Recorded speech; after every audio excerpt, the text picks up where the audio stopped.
लक्ष द्या, काय घातांकावरचं उदाहरण जे घातांक आपण शिकलो ते 3/5 कंसाचा 1/, दुसरा घातांक परत कंस आहे आणि त्याचा कंसाचा परत कितवा घातांक आहे, दुसरा.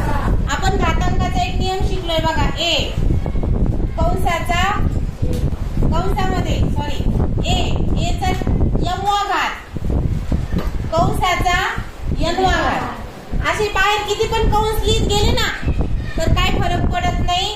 काय करतो आपण त्याचं = ए चा यम गुणिले यन म्हणजे घातांकाचा काय करतो गुणाकार.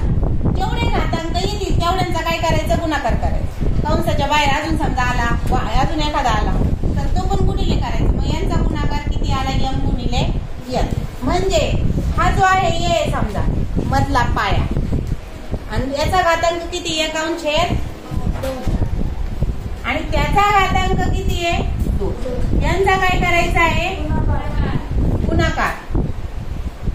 आता गुणाकार 2-3 पद्धतीने करता येतो.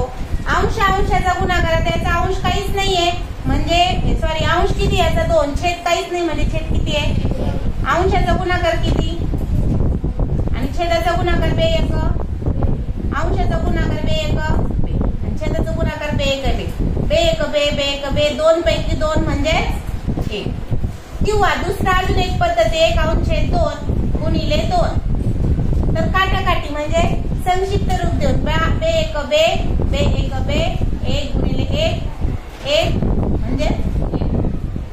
आता मला सांगा यांचा गुणाकार किती आलेला आहे 1 आणि 3/5 चा एक घातांक कोणत्याही संख्येचा एक घातांक म्हणजे तीच संख्या असते. म्हणजे उत्तर काय आलं 3/5 बरोबर ना.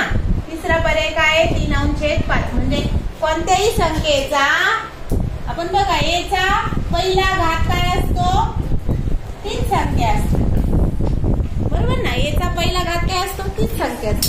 या घातांकाच्या नियमानुसार आपलं उत्तर काय आलं मग 3/5.